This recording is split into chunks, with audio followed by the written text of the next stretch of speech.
Viewer discretion advised. This content is for education and entertainment purposes. Any opinions are the opinion of hosts or guests and not the opinion of employers.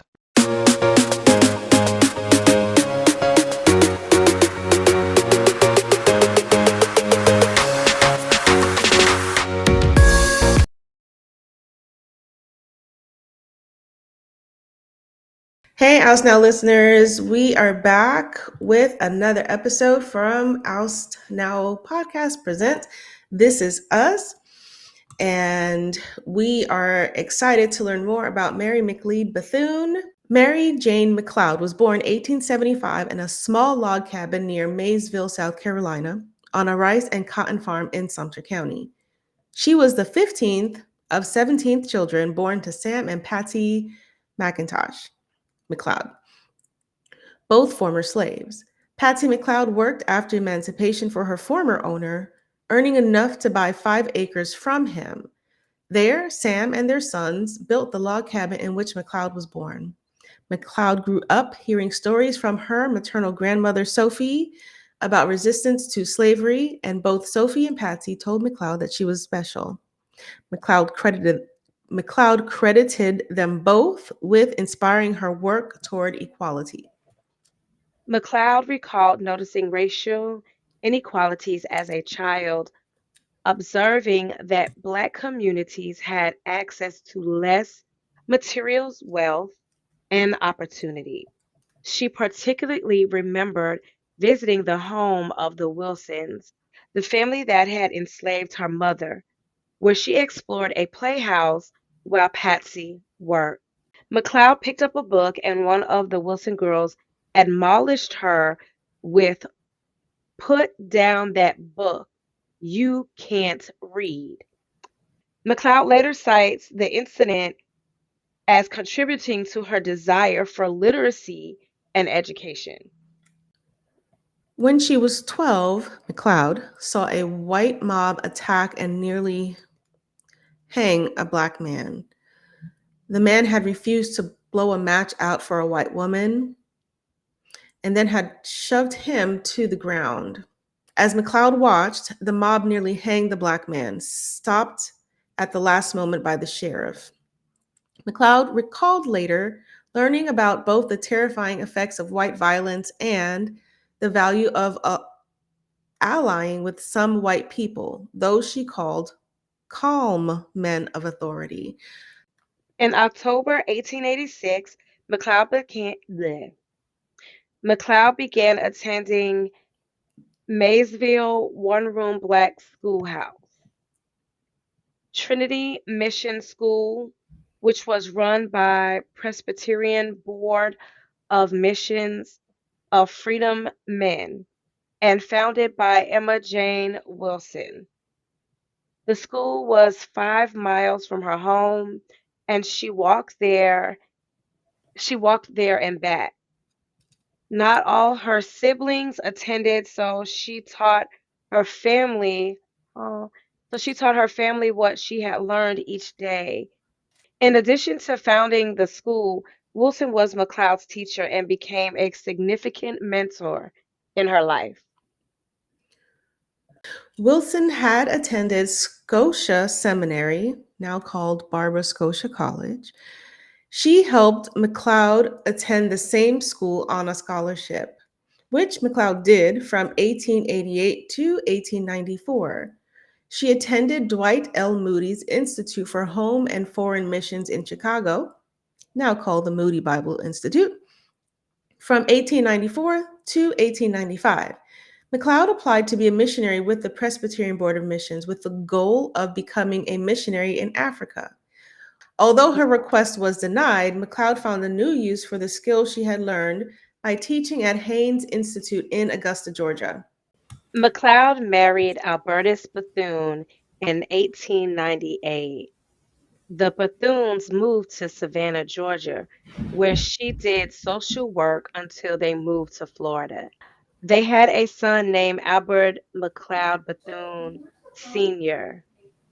A visiting Presbyterian minister, Croydon Harold Agams, persuaded the couple to relocate to Palatka, Florida, to run a mission school. The Bethunes moved in 1899. Mary ran the mission school and began to outreach to prisoners. Albertus left the family in 1907 and relocated to South Carolina. The couple never divorced, and Albertus died in 1918 from tuberculosis. Bethune worked as a teacher briefly at her former school in Sumter County. In 1896, she began teaching at Haynes Normal and Industrial Institute in Augusta, Georgia, which was part of a Presbyterian mission organized by Northern congregations. It was founded and run by Lucy Craft Laney, who was a Christian missionary and the daughter of former slaves. Laney ran her school with a Christian mission zeal, emphasizing character and practical education for boys and girls who showed up eagerly to learn. Laney's mission was to saturate Christian moral education in her students to arm them for their life challenges. Of her year at Laney's school, Bethune said, I was so impressed with her fearlessness, her amazing touch in every respect, an energy that seemed inexhaustible, and her mighty power to command respect and admiration from her students and all who knew her. She handled her domain with the art of a master. Bethune adopted many of Laney's educational philosophies, including her emphasis on educating girls and women to improve the conditions of Black people. Bethune's approach added a focus on political activism. After 1 year of Haynes, Bethune was by the Presbyterian transferred by the Presbyterian mission to the Kendall Institute in Sumter, South Carolina, where she met her husband. After getting married and moving to Florida, Bethune became determined to start a school for girls. Bethune moved from Palatka. Okay. Bethune moved from Palatka to Daytona because it had more economic opportunity. It had become a popular tourist destination and businesses were thriving. She rented a small house for $11 per month. In October 1904, she rented a small house for $11 per month. She made benches and desks from discarded crates and acquired other items through charity. Bethune started the Educational and Industrial Training School for Negro Girls in 1904. She initially had 6 students, 5 girls, and her son Albert. At this stage, tuition was 50 cents. The school bordered Daytona's dumps. She raised money by selling homemade sweet potato pies and ice cream to the crews of local workers, gathering enough to purchase an additional dump land. She hired workers to build the building, the brick building Faith Hall, paying them in part with free tuition. By 1918, Faith Hall was completed along with an additional two-story building and an auditorium. Later, McLeod had another building constructed further from the campus to educate boys who came to the school. In the early days of her school, the students made ink for pens from elderberry juice and pencils from burned wood. They asked local businesses for furniture. Bethune wrote later, I considered cash money as the smallest part of my resources. I had faith in a loving God, faith in myself, and a desire to serve. The school received donations of money, equipment, and labor from local Black churches. Within a year, Bethune was teaching more than 30 girls at the school. After 2 years of operation, 250 girls were enrolled. Bethune also courted wealthy white organizations such as the Ladies' Palmetto Club. She invited influential white men to sit on her school board of trustees, gaining participation from James Gamble of Procter& Gamble, Ransom Eli Olds of Oldsmobile and Ransom Eli Olds of Oldsmobile and REO Motor Company, and Thomas H. White of White Sewing Machines. When Booker T. Washington of the Tuskegee Institute visited in 1912, he advised her of the importance of gaining support from white benefactors for funding, suggesting a few ways of doing so.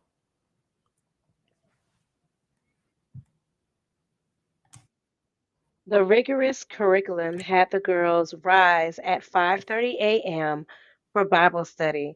Some of the classes in their schedule contained in-home economics, the industrial skills such as dressmaking, millinery, cooking, and other crafts, emphasized on life of self-sufficiency. Students' days ended at 9 p.m. I know. I Girl, was like 9 and we complaining about 3:30. I'd be tired. Not just complaining, but be damn tired by 3. Girl, maybe that's why them old motherfuckers be calling us lazy. I mean, 5:30 to 5:30 is 12 hours. 8:30, so 12, 13, 14. That's like a 15-hour day. Well, you know what? Keeping them busy, keep them out of trouble, and well, Mm, never mind. okay. N- Next. Um, students' days ended at 9 p.m. Soon, Bethune added science and business courses, then high level math, English, and foreign languages. Bethune always sought donations to keep her school operating and would extend offers to wealthy white philanthropists to sit on the board in order to gain favor with them. Bethune also used her skills as a baker in order to raise money.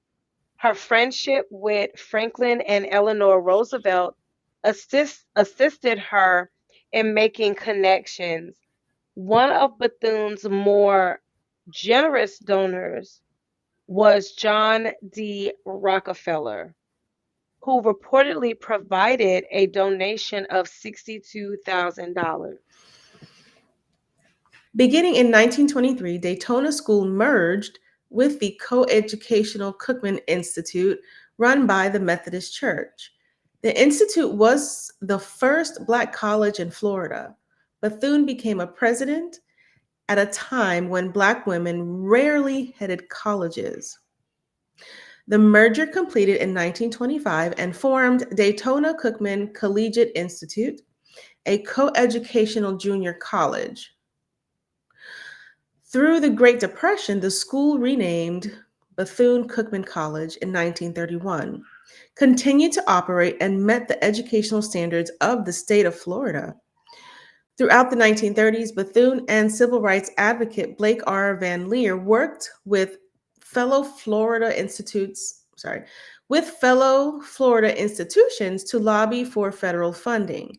From 1936 to 1942, Bethune had to cut back her time as president because of her duties in Washington, D.C. Funding declined during this period of her absence. Nevertheless, by 1941, the college had developed a 4-year curriculum and achieved full college status. By 1942, Bethune gave up the presidency as her health was adversely affected by her many responsibilities. On September 19th, 1942, she gave the address at the Los Angeles, California launching ceremony of the Liberty ship Booker T. Washington, a ceremony in which Marian Anderson christened the ship. In the early 1900s, Daytona Beach didn't contain a hospital that would take in people of color no matter the situation. Bethune had the idea to start a hospital after one of her students got appendicitis and was initially refused treatment at the local hospital. Bethune convinced the doctor to treat her student and left determined to open a hospital. Go ahead. Shh. She founded a cabin near the school and through sponsors helped her raise money. She purchased it for $5,000. In 1911, Bethune opened the first black hospital in Daytona Beach, naming it McLeod Hospital after her parents. It started with 2 beds and within a few years held 20. Both white and black physicians worked at the hospital along with Bethune's student nurses. Yo, this woman She right was doing here. it. I don't remember. Look, I don't remember all this when I did my little project. They must have left some of this shit out because I don't remember this. But she was doing the thing. You hear what All I the say? things. All of them. Shit. All Mm. right, go ahead. I'm sorry. This hospital went on to save many Black lives within 20 years. Sorry. This hospital went on to save many Black lives within the 20 years that it operated. During that time, both Black and white people, look at that. During that time, both Black and white people in the community relied on help from McLeod Hospital. After an explosion at a nearby construction site, the hospital took in injured Black workers. The hospital and its nurses were also praised for their efforts with the 1918 influenza outbreak. During this outbreak, the hospital was full and had to overflow into the school's auditorium. In 1931, Daytona's public hospital, Halifax, agreed to open a separate hospital for people of color. Black people would not fully integrate into public hospital's main location until the 1960s. Let me repeat that one. Black people would not fully Girl, integrate into the public hospital's main location until the 1960s. it's the 1960s for me. Like, that was not that long ago. Mhm, Think about that. mhm. Like, I think about when I was born. But that was okay. Let me shut up because I was like, that was not a long time ago. But Bethune made Daytona Schools Library accessible to the public. It became Florida's first free library accessible to Black Floridians. She hosted a weekly story hour, which hundreds of children from the county attended, and ran a boys' club. Concerned by a lack of affordable housing, let's see what we can take from this one, honey.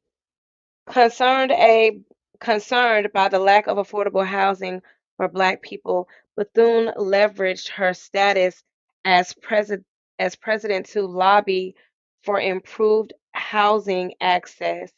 She was appointed to the City Housing Board, becoming its only Black member, and she successfully pushed for a public housing project built near her school's campus.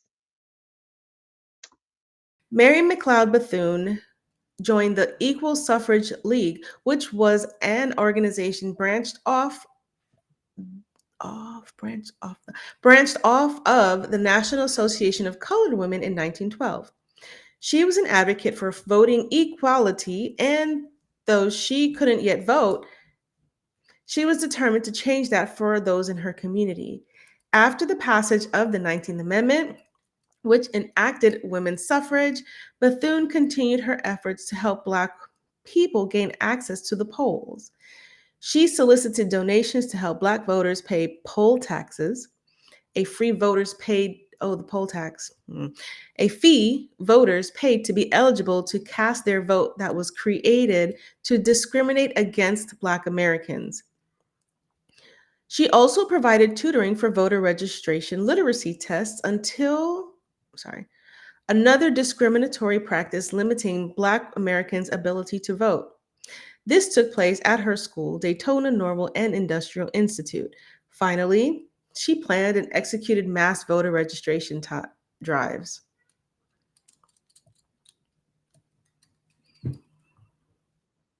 The Southern Federation, the Southern, no, the Southeastern. Girl, can you read? Girl, read what's there. Okay. The Southeastern Federation of Colored Women's Club, eventually renamed as the Southeastern, eventually renamed as Southeastern Association of Colored Women's Club, elected Bethune as president after its first conference in 1920 at the Tuskegee Institute. They intended to reach out to Southern women, specifically white women, for support and unity in gaining rights for Black women. The women met in Memphis, Tennessee to discuss interracial problems. In many respects, all of the women agreed about what needed to be changed until they came to the topic of suffrage. The white women of the conference tried to strike down a resolution on Black suffrage. The SACWC responded by issuing a pamphlet entitled Southern Negro Women and Race Cooperation. It delineated their demands regarding conditions on domestic service, child welfare, conditions of travel, education, lynching, the public press, and voter rights. The group went on to help register Black women to vote after they were granted suffrage resulting from the passage of the constitutional amendment. After they was granted suffrage resulting from the passage of the constitutional amendment. However, in both Florida and other southern states, Black men and women experience disenfranchisement by discriminatory application of literacy and comprehension tests and requirements to pay poll tax, lengthy residency requirements, and governmental insistence upon keeping and displaying relevant records. Sorry. I wonder what that means, governmental assistance upon keeping and displaying. So, like, were they putting people's voting on display when they were going to vote? So, like the KKK come after them? I guess that's what it was. Hmm. Um, That makes sense mhm. because remember when we did the one on Fannie Lou. Fannie Lou, her the person that she was working under threatened to fire her if she didn't 'Cause she registered to vote. that's it, not right, that's right.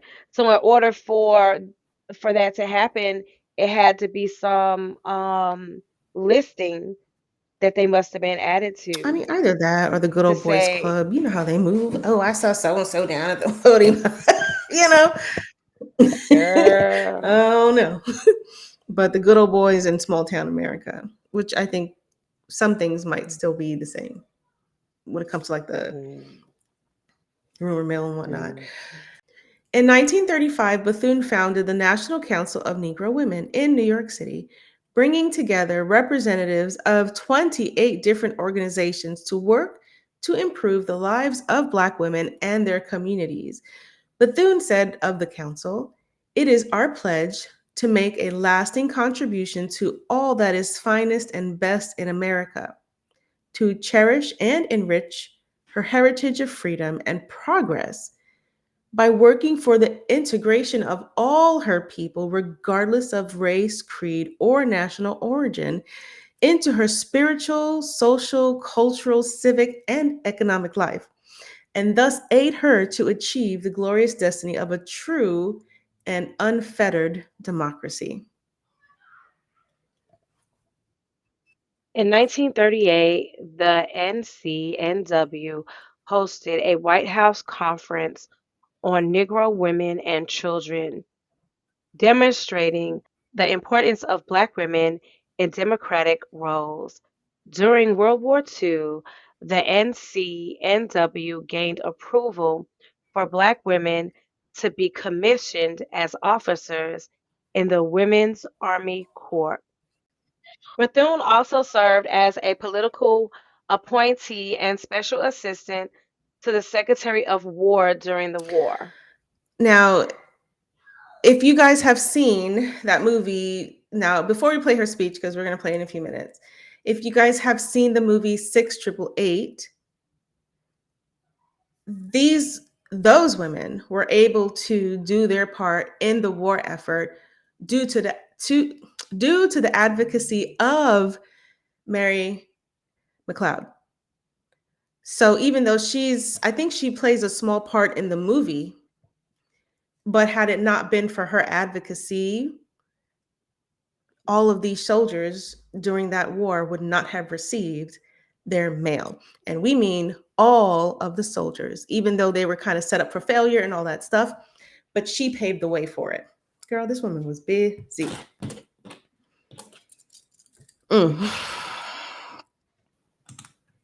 Mary McLeod Bethune. Mary McLeod Bethune was an educator and early civil rights leader remembered for the innovative school she established for Black students and her role as an advisor to President Franklin D. Roosevelt. Born in 1875 to former slaves, Bethune was one of 17 children. She attended school in a one-room schoolhouse and was taken under the wing of the teacher who guided her to higher education. In 1904, Bethune started a school for girls in Daytona, Florida, with 6 students. Though resources were almost non-existent, Bethune scraped together furniture and materials and sold homemade food goods for money. She also became proficient at raising funds for the school, and by 1910 the school boasted 102 students. Today the school is known as Bethune-Cookman University, and Mary Bethune served as its president from 1923 until 1942, and then again in 1946 to 1947. In 1932, Bethune worked to elect Franklin D. Roosevelt, and then served as a member of Roosevelt's Black Cabinet, which was established to help disseminate Roosevelt's message to the Black community, as well as act as a platform for Blacks to air their concerns. Mary McLeod Bethune died in Daytona at the age of 79, and today her home is a National Historic Landmark. What does American democracy mean to me? November 23, 1939. Democracy is for me and for 12 million Black Americans a goal toward which our nation is marching. It is a dream and an ideal in whose ultimate realization we have a deep and abiding faith. For me, it is based on Christianity, in which we confidently entrust our destiny as a people. Under God's guidance in this great democracy, we are rising out of the darkness of slavery into the light of freedom. Here my race has been afforded opportunity to advance from a people 80% illiterate to a people 80% literate, from abject poverty to the ownership and operation of 1 million farms and 750,000 homes, from total disfranchisement to participation in government, from the status of chattels to recognized contributors to the American culture. As we have been extended a measure of democracy, We have brought to the nation rich gifts.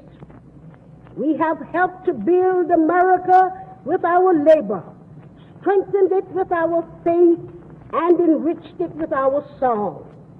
We have given you Paul Laurence Dunbar, Booker T. Washington, Marian Anderson, and George Washington Carver.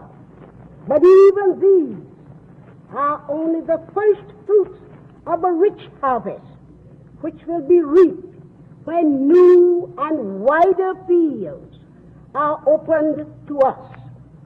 The democratic doors of equal opportunity have not been opened wide to Negroes. In the Deep South, Negro youth is offered only 1/15 of the educational opportunity of the average American child. The great masses of Negro workers are depressed and unprotected in the lowest levels of agriculture and domestic service, while the black workers in industry are barred from certain unions and generally assigned to the more laborious and poorly paid work. Their housing and living conditions are sordid and unhealthy. They live too often in terror of the lynch mob, are deprived too often of the constitutional right of suffrage, and are humiliated too often by the denial of civil liberties. We do not believe that justice and common decency will allow these conditions to continue. Our faith envisions a fundamental change as mutual respect and understanding between our races come in the path of spiritual awakening. Certainly, there have been times when we may have delayed this mutual understanding by being slow to assume a fuller share of our national responsibility because of the denial of full equality. And yet, we have always been loyal when the ideals of American democracy have been attacked. We have given our blood in its defense, from Crispus Attucks on Boston Commons to the battlefields of France. We have fought for the democratic principles of equality under the law, equality of opportunity, equality at the ballot box, for the guarantees of life, liberty, and the pursuit of happiness. We have fought to preserve one nation conceived in liberty and dedicated to the proposition that all men are created equal. Yes, we have fought for America with all her imperfections, not so much for what she is, but for what we know she can be. Perhaps the greatest battle is before us, the fight for a new America, fearless, free, united, morally rearmed, in which 12 million Negroes, shoulder to shoulder with their fellow Americans, will strive that this nation under God will have a new birth of freedom, and that government of the people, for the people, and by the people shall not perish from the earth. This dream, this idea, this aspiration, this is what American democracy means to me.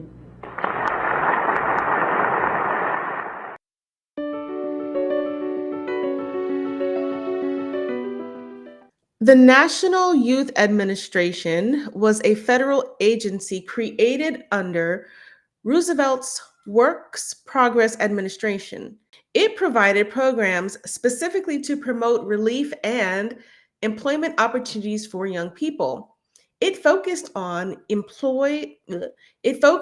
unemployed citizens aged 16 to 25 years who were not in school. Bethune lobbied the organization so aggressively and effectively for minority involvement that she earned a full-time staff position in 1936 as an assistant.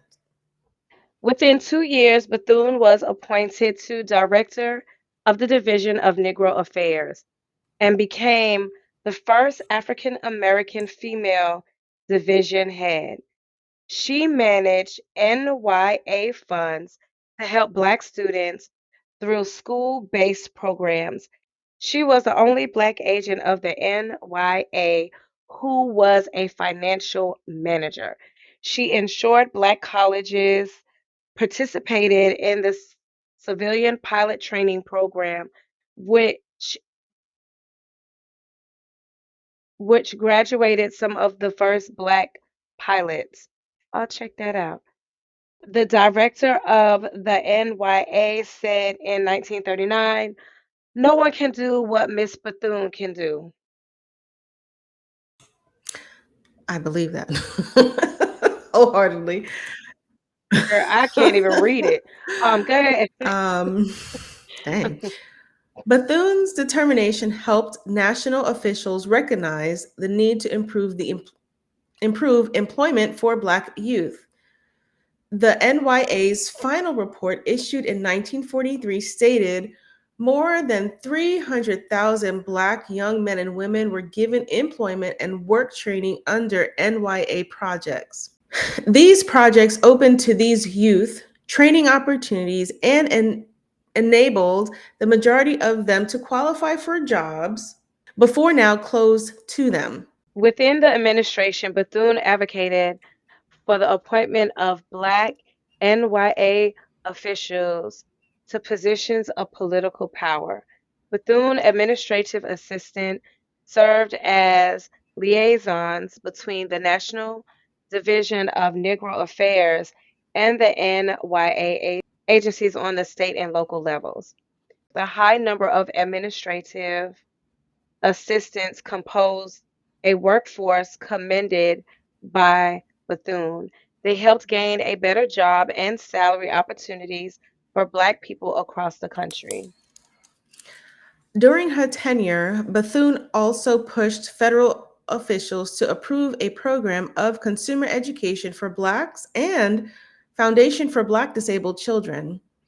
She planned for studies for Black workers, education education councils. National officials did not support these due to inadequate funding and fear of duplicating the work of private non-governmental agencies. The NYA was terminated in 1943. Bethune became a close and loyal friend of Eleanor and Franklin Roosevelt. At the Southern Conference on Human Welfare in 1938, held the Birmingham, Alabama, held Held the in third. Goddamn, Janine. I'm gonna get it. Okay. Bethune became a close and loyal friend of Eleanor and Franklin Roosevelt. At the Southern Conference of Human Welfare in 1938, held in Birmingham, Alabama, Eleanor Roosevelt requested a seat next to Bethune, despite state segregation laws. Roosevelt also referred to Bethune as her closest friend in her age group frequently. Bethune told Black voters about the work that Roosevelt administration did on their behalf and made their concerns known to the Roosevelts. She had unprecedented access to the White House through her relationship with the First Lady. She used this access to form a coalition of leaders from Black organizations called the Federal Council of Negro Affairs, later known as the Black Cabinet. It served as an advisory board to the Roosevelt administration on issues facing Black people in America. It was composed of numerous talented Blacks, mostly men, who had been appointed to positions in federal agencies. This was the first collective of Black people working in higher positions in government. It suggested to voters that the Roosevelt administration cared about Black concerns. The group met in the Bethune's office or apartment informally and rarely kept meeting minutes. Although they did not create public policies directly as advisors, they gained the respect of the Black voters as leaders. They also influenced political appointments and the disbursements of funds to organizations that would benefit Black people. Bethune coordinated with Methodist church members during the Bethune-Cookman School merger, and she became a member of the church, but it was segregated in the South. Essentially, two organizations operated in the Methodist denomination. Bethune was prominent in the primarily Black Florida Conference. While she worked to integrate the mostly white Methodist Episcopal Church, she protested its initial plans for integration because they proposed separate jurisdictions based on race.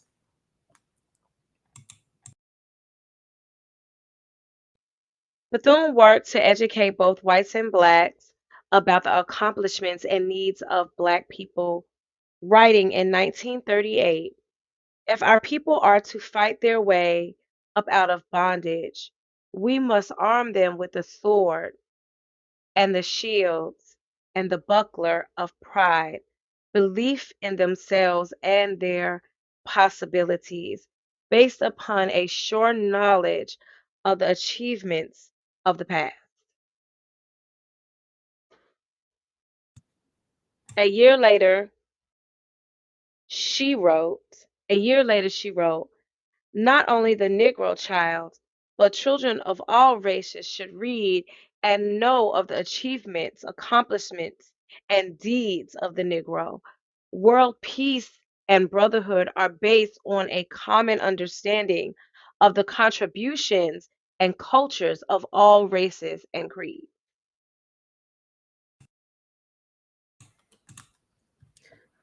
Starting in 1920, she opened her school to visitors and tourists in Daytona Beach on Sundays, showing off her students' accomplishments, hosting national speakers on Black issues, and taking donations. She ensured that these Sunday community meetings were integrated. A Black teenager in Daytona at the time later recalled, "Many tourists attended, sitting wherever there were empty seats. There was no special section for white people. Florida law proscribed interracial meetings, a rule which Bethune ignored." When the U.S. Supreme Court ruled in Brown versus Board of Education, 1954, the segregation of public schools were unconstitutional, Bethune defended the decision by writing in the Chicago Defender that year, "There can be no divide. There can be no divided democracy, no class government, no half free country under the Constitution. Therefore, there can be no discrimination, no segregation, no separation of some citizens from the rights which belong to all. We are on our way, but there are frontiers that we must conquer. We must gain full equality in education, in the franchise, in economic opportunities, and full equality in abundance of life." She co-founded the United Negro College Fund in April 25th, 1944, with William J. Trent and Frederick D. Patterson. The UNCF is a program which gives many different scholarships, mentorships, and job opportunities to African American and other minority students attending any of the 37 historically Black colleges and universities. Bethune helped with its initial fundraising efforts, which dang, which gathered about 900,000, which is the equivalent to $16,100,000 in 2024 in 6 months. Bethune continued to refer philanthropists to the fund, and she joined the board of directors in 1952. On May 18, 1955, Mary McLeod Bethune died of a heart attack. Her death was followed by editorial tributes in African American newspapers across the United States.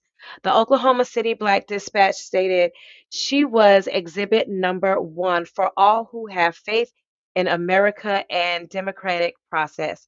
The Atlanta Daily World said her life was one of the most dramatic careers ever enacted at any time upon the stage of human activities.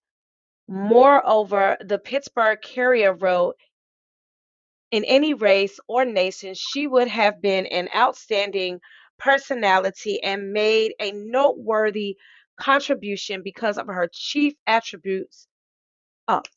Because her chief attribute was her indomitable soul. The mainstream the mainstream press praised her as well. Christian Century suggested the story of her life should be taught to every school child for generations to come. The New York Times noted she was one of the most potent factors in the growth of interracial goodwill in America. The Washington Post said, so great were her dynamism and force that it was almost impossible to resist her. Not only her own people, but all America has been enriched and ennobled by her courage and buoyant spirit.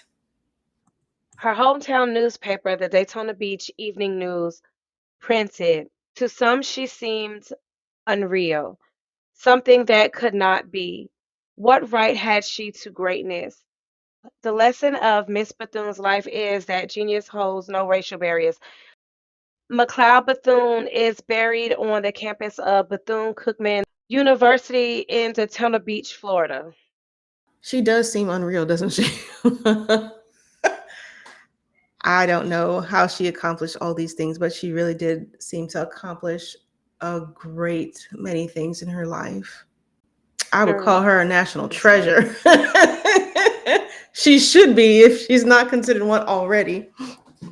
It's just interesting to me that, she was so dedicated. Not interesting. I think it's truly profound how much she was able to accomplish in her lifetime. And her efforts were not just for herself. It was for everybody, you know? I think it's phenomenal that she's a founder of schools, hospitals. I think that's phenomenal. And then also being able to, the thing with the hospitals was she didn't limit the hospital care to only Black people, while Black people were denied that care in hospitals. When she opened up her own school, what was it, her own hospital for $11 a month, she allowed for healthcare for everybody, and she didn't limit it to just Black people, despite her opening it up for Black people, which I thought was really profound, because it would be so easy for someone to be like, oh, you know what, your hospitals are only for you. Well, my hospital's only for me. And sometimes it's hard you can see why someone would say that, but she was gracious enough to say, hey, no, we're not limiting it to, it's available to everybody. Yeah, I think it says a lot about who she is A true Christian. as a A person. true Christian, because she is, and I hope I said that right, but like her foundation for everything that she did was based on her faith, and she walked in it by what she did. She didn't just talk it, like talk it how you walk it. She talked it how she walked it. And you have a lot of people out here who, like, they talk the talk, but they don't walk that walk.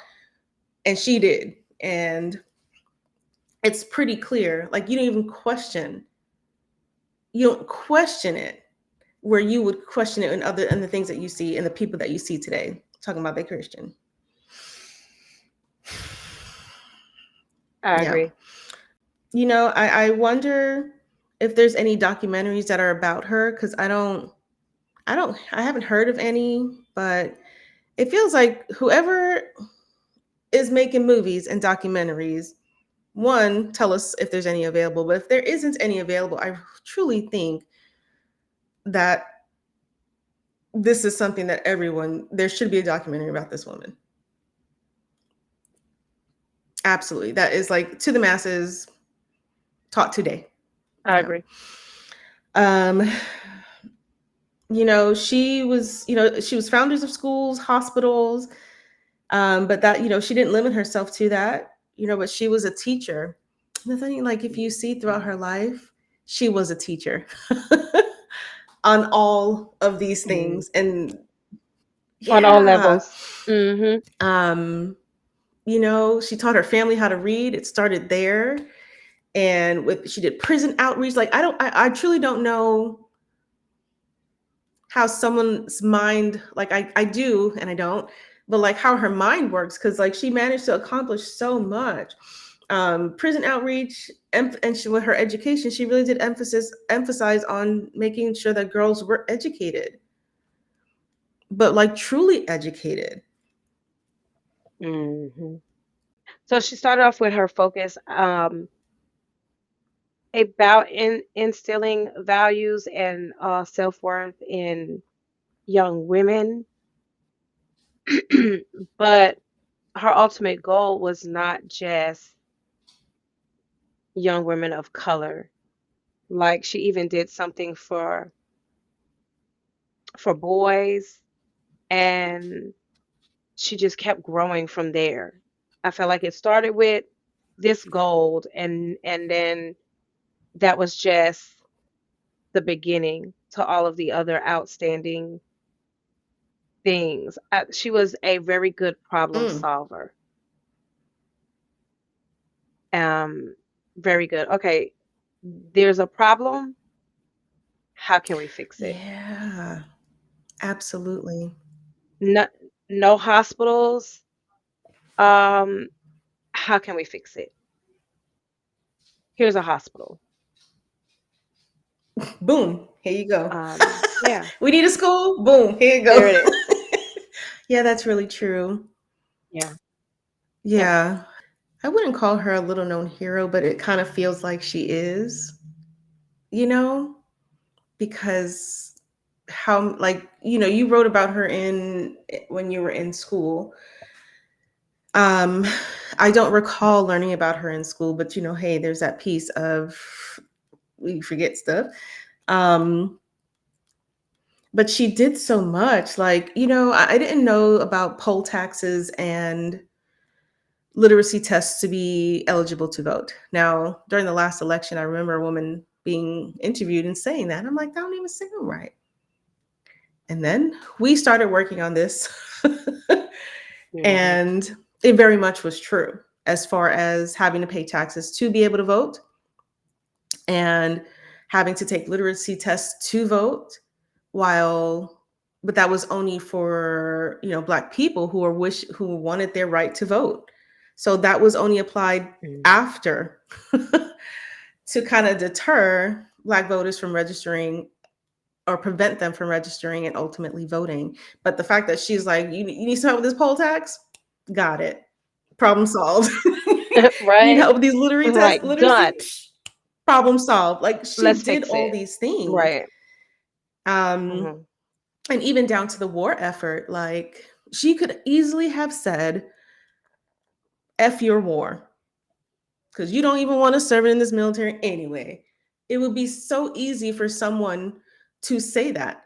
And she didn't. She was an advocate for women to also serve. And then look what they ultimately went on to do. Like, I found that, I was like, oh my God.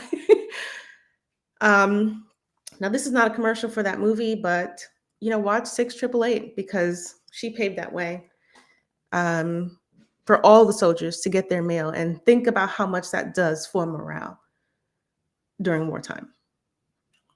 What a phenomenal woman. Thank you guys for joining us for another episode of Oust Now Podcast Presents This Is Us. We really wanted to highlight all the great accomplishments that Mary McLeod Bethune has contributed to our nation. So thank you. Absolutely. As always, thank you. Time is something that you cannot get back. And the fact that you spent some time uh, going back in time and learning about some history and some facts with us about us is so appreciated. Thank you so much.